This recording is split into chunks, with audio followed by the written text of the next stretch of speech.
Hi, I'm Jim Bray, the executive producer and creator of The Outer Rim and its three shows Sweepers, Challenger, and Mother. And we've got two episodes of Challenger that we've already shot. Everything's done except for the special effects and a couple of pickup shots, I think. It's been about 2 years since we've aired the first episode of Sweepers, I think, or not. About a year, not quite a year. Quite a year. About Since we've aired six it. or 8 months ago. Yes, but you were in here doing some shots for it. Oh, yeah, 2 that years was for ago. the second Challenger Gotcha. Okay. episode. Okay, gotcha. So what's been going on the last year? COVID has been going on for the last year and a half. It really threw a wrench into everything, as everyone is aware. And when you're having to social distance, it's kind of hard to pull a crew and a cast together to shoot things. So everything went on the back burner. So it's all been kind of pre-production for Mother and Sweepers 2, and we've been continuing to edit the Challenger episodes. I've been looking at some of the new cuts of those two Challenger episodes, and boy, does it look good. We've got some real actiony, cool stuff that we got shot out, and we just got a new CGI guy, Craig Frey. He is bringing a whole new level of special effects to us. He's a very accomplished CGI artist. And so we're going to have some super looking ships and some great looking spacescapes, and his work is just outstanding. He's done a lot of Star Trek fan film stuff, and he's super excited to create something fresh and original. So this guy's just chomping at the bit. He's been almost every day. He's been sending me things. He's been emailing me these models that he's been building of all our ships. We've got physical models, but he's been translating those into CGI so that we can then have our models do more acrobatic kind of things in space. So we're really excited about what Craig is bringing to our game. Can you talk about the transition of that from, you're using cameras and green screen and models, now you're able to kind of take a step into the digital world. Yep. And really, like you said, it opens up a lot more flexibility. It really does. I mean, the models are good for beauty passes, and there's something about a physical model on screen that has more heft and weight to it than a CGI model. So what Craig is trying to do is make his models look like our models, so that you'll be hard pressed to tell the difference between our physical models and what he's building. So yeah, it does give us a lot more flexibility.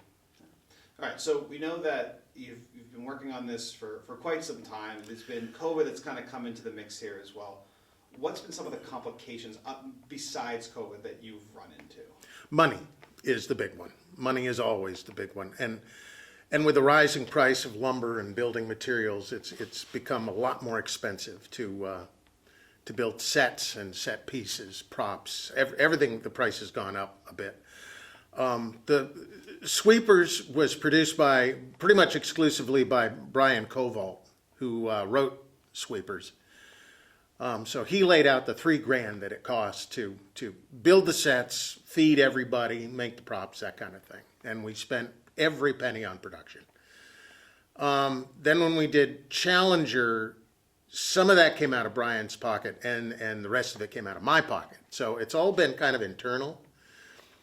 Now we've got a decent amount of flats and control panels and stuff that we built, all the sci-fi stuff we've got there. I've been scrounging in dumpsters for odd-looking bits of this and that I can turn into props and set pieces. It's very Star Trek style of the original Star Trek. They did a lot of dumpster diving for their sets. There's a whole thing in engineering that's made of coffee cup lids stuck to a board, painted different colors, and it's stuck to a wall in engineering, and it looks like it does something, and that's the kind of things we're building for our show. We're using that same set of ethics. What would Roddenberry do? And we're kind of approaching it that way.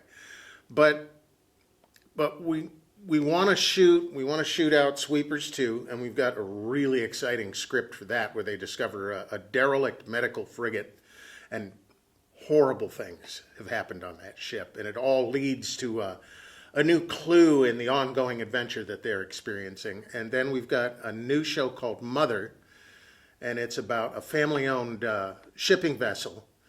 And you get the mom and the dad and their two kids and Gramps and the captain's sister as well on board. And these pirates, the Parkesh, we mentioned them a couple times, and we're finally going to see the Parkesh, and they are a bunch of mutated freaks from a planet that's a dumping ground for toxic waste, and these guys are just all sorts of weird.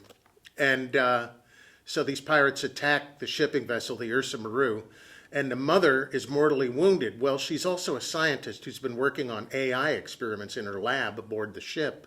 And so she has the family, as she's dying, upload her mind into the ship's mainframe computer.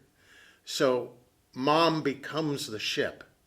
Her mind is now in the computer, and she runs all operations of the ship. So the ship is a character. That's why it's called Mother. And the Parkesh come back a year later, and mom doesn't take too kindly to it and begins to booby trap the entire ship. And it's a running gunfight. There's a couple of knife fights. It's our action show.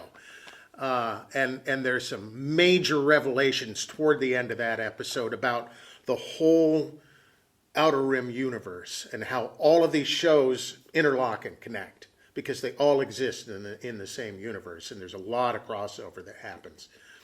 And we're also open to some standalone stories too about new characters. If good stories come to me and they look like they're worth doing and they fit into this universe, then we'll shoot them. But right now we want to get Mother out there because it's like that one is like the big piece that we've been wanting to do for a while.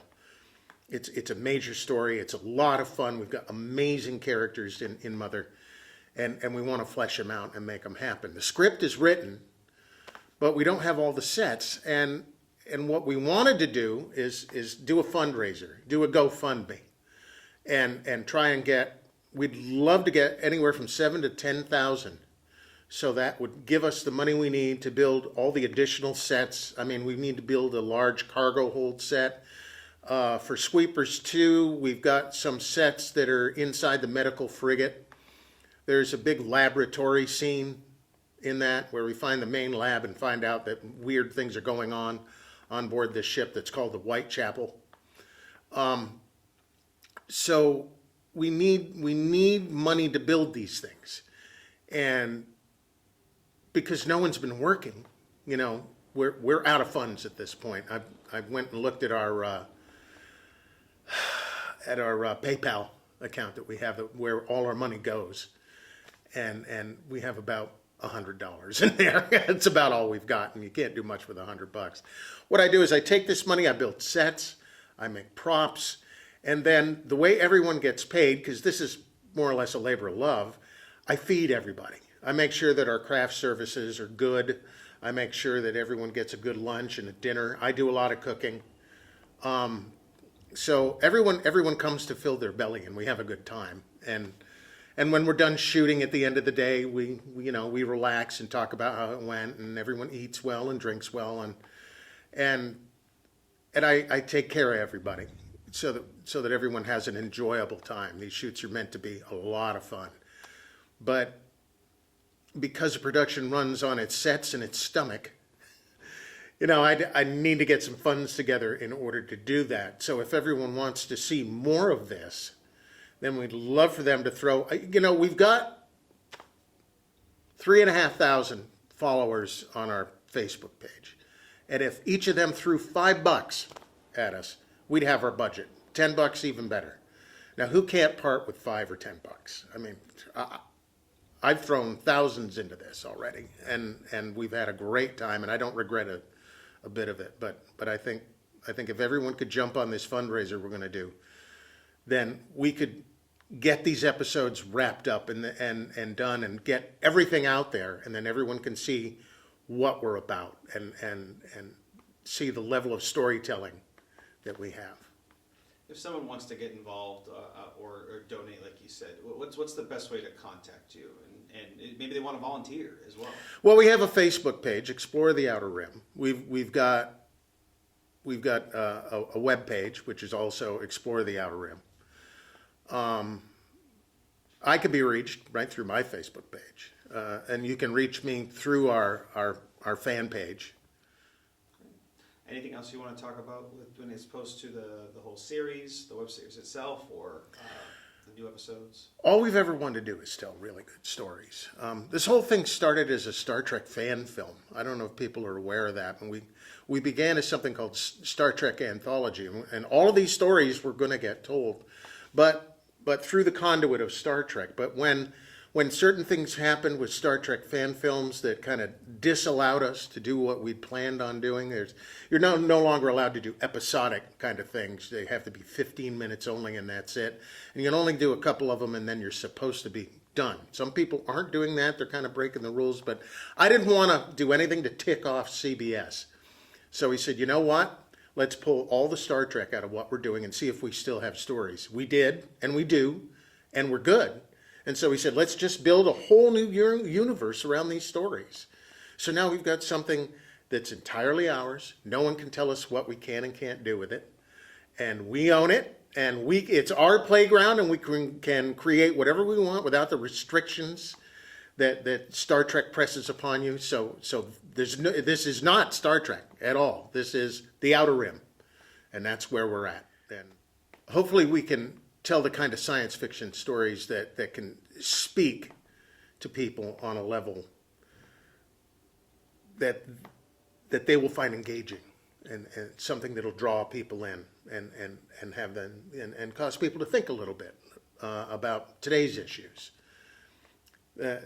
Science fiction has always been good for that, to pull today's issues and tell a story as an allegory or as a metaphor and make a statement about the way the world is or the way the world might be. So those are the kind of stories we're trying to tell. Hi, I'm Jim Bray. I'm the creator and executive producer of The Outer Rim, Mother, Challenger, and Sweepers. We are getting ready to shoot 2 consecutive episodes, and we need your help. We're out of funds, and we would love if every one of our followers, we have 3,500 followers at least on our Facebook page, and if everybody threw $5 to $10 at a GoFundMe, we could have the kind of budget we need to finish shooting these episodes. We need your help. As far as perks go, everyone that donates will get a producer credit at the end of these episodes. Some of the higher donations, you may even get a chance to be an extra on one of these shows. It all depends on how much money you throw at us. So we're hoping that we can raise the kind of money we're looking for. We're looking for anywhere from $7,000 to $10,000. That gives us about $4,000 to $8,000 each episode. We have sets to build. We have a lot of makeup. We're finally going to meet our Parkesh pirates, and that's going to require a whole lot of special effects makeup. And that doesn't come cheap. So we need a somewhat larger budget this time around. This has all been self-funded up to this point, but if you want to see more content, please help us out.